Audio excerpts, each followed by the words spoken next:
अस्सलामुअलैकुम वरहमतुल्लाह। इस वीडियो में नाइन्थ क्लास चैप्टर 7 का टॉपिक है इलास्टिसिटी। ये टॉपिक डिस्कस करेंगे। इसमें बेसिकली एक शार्ट क्वेश्चन आएगा इलास्टिसिटी क्या है, एक आएगा कि डिफॉर्मिंग फोर्स क्या होती है, एक स्ट्रेस को हम डिफ़ाइन करेंगे, इसका फार्मूला यूनिट वगैरह देखेंगे, एक हम स्ट्रेन को डिफ़ाइन करेंगे, फिर उसके बाद टेंसाइल स्ट्रेन क्या होगी, स्ट्रेन की टाइप है, इसको डिफ़ाइन करेंगे और इधर देखेंगे इस ट्रेन के यूनिट नहीं है। इधर तक आज हमने डिस्कस करना है। इलास्टिसिटी क्या है, डिफॉर्मिंग फोर्स क्या है, स्ट्रेस क्या होती है, इसके यूनिट फार्मूला, स्ट्रेन इसके यूनिट फार्मूला और टेंसाइल स्ट्रेन इसके यूनिट फार्मूला। तो स्टार्ट करते हैं। We know that the length of a rubber band increases on stretching it. Rubber band जो है, रबड़ की पट्टी है, उसको हम खींचें तो उसकी लेंथ इंक्रीज़ हो जाती है। फिर क्या होता है, इधर सिमिलरली से लेके इधर लुक से पहले पहले एक छोटी सी एग्जांपल ली है। वो एग्जांपल हमने इधर अंडरस्टैंड करनी है। एक स्प्रिंग बैलेंस है। स्प्रिंग बैलेंस के साथ हमने एक बॉडी को सस्पेंड करवा दिया है, हैंग करवाया एक बॉडी को। अगर इसका स्मॉल वेट होगा, यानी कि वेट अगर इसका कम है, वेट कम है, तो फिर स्प्रिंग बैलेंस का पॉइंटर जो है थोड़ा सा मूव करेगा, क्योंकि ये स्प्रिंग बैलेंस है। और स्प्रिंग बैलेंस को चैप्टर इसी फर्स्ट ईयर इसी नाइन्थ में चैप्टर 3 में मैस एंड वेट डिफरेंस पढ़ा था। उधर पढ़ा था कि वेट इसको मेजर करने के लिए स्प्रिंग बैलेंस यूज़ करना है। तो हमने इस बॉडी का वेट मेजर करना है। जब बॉडी को हैंग किया, इस स्प्रिंग बैलेंस का स्प्रिंग जो है वो थोड़ा सा खिंचा हुआ आया, उसमें थोड़ा सा खिंचा हुआ आया, उसकी लेंथ इंक्रीज़ की लेकिन कम लेंथ इंक्रीज़ की।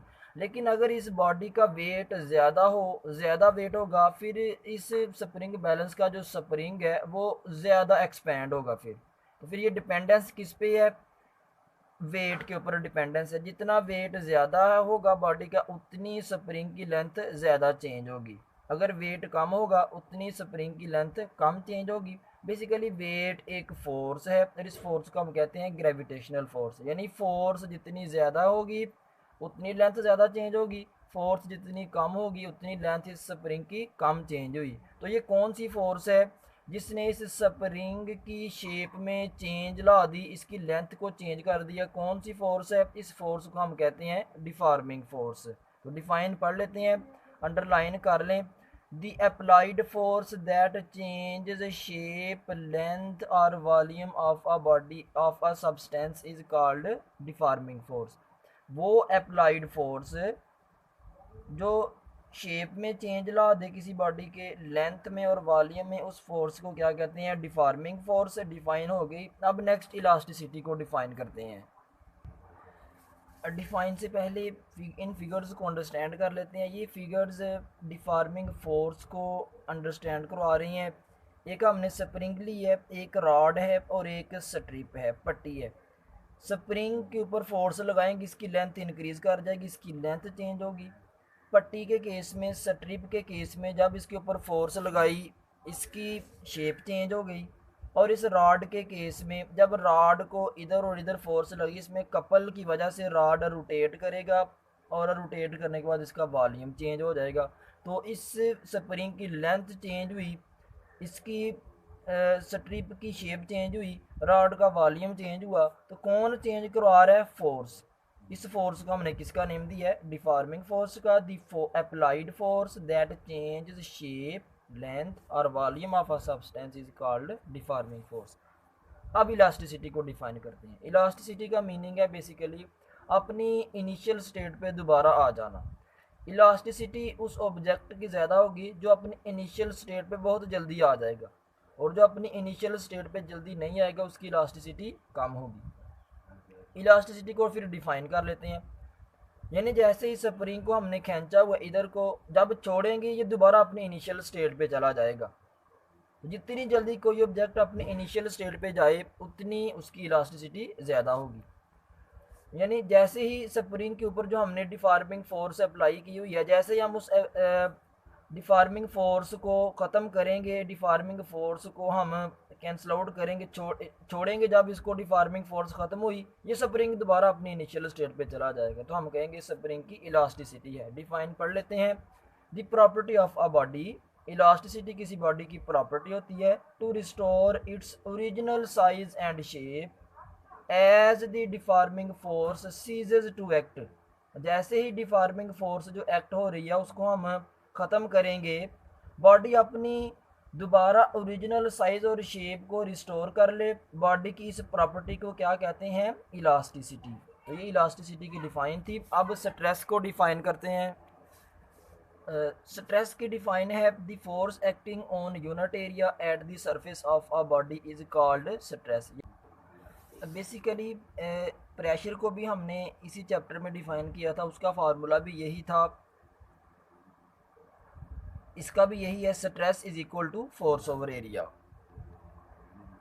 फोर्स के यूनिट होते हैं न्यूटन और एरिया के यूनिट होते हैं मीटर स्क्वायर, तो ऊपर जाकर हो जाएगा पर मीटर स्क्वायर। स्ट्रेस के यूनिट बन गए न्यूटन पर मीटर स्क्वायर, और यही यूनिट्स स्टूडेंट्स प्रेशर के थे।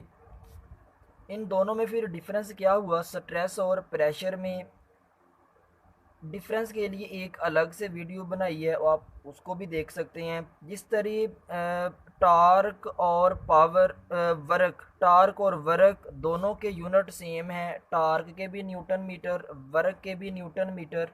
फिर क्या डिफरेंस है टार्क और वर्क में? उधर भी हमने पढ़ा था, चैप्टर 6 में वर्क का कॉन्सेप्ट पढ़ा और चैप्टर 4 में टार्क का। इसी तरह स्ट्रेस के यूनिट भी सेम, स्ट्रेस के और प्रेशर के यूनिट भी सेम, दोनों के फार्मूलाज भी सेम। फिर इनमें डिफरेंस क्या है? लेकिन थोड़ा सा याद रख लें, स्ट्रेस और प्रेशर में ये डिफरेंस है कि स्ट्रेस हम किसी भी बॉडी पर एक ख़ास डायरेक्शन पे लगा रहे होते हैं, ठीक है, जैसे स्प्रिंग पर फोर्स लगाई हमने एक ख़ास डायरेक्शन में, तो ये डिफरेंस है प्रेशर और स्ट्रेस में। नेक्स्ट स्ट्रेन को डिफ़ाइन करते हैं। स्ट्रेन क्या है? इधर तक स्ट्रेन की डिफ़ाइन है, ये अंडरस्टैंड करना पड़ेगी, ध्यान से सुनने। When stress acts on a body, जब किसी बॉडी के ऊपर स्ट्रेस एक्ट हो, यानी जब किसी बॉडी के ऊपर फोर्स अप्लाई करें, इट मे चेंज, ये फोर्स चेंज कर देती है उस बॉडी की लेंथ को या उसके वॉल्यूम को या उसकी शेप को। हमने रॉड लिया है, फिर इसकी लेंथ चेंज होगी।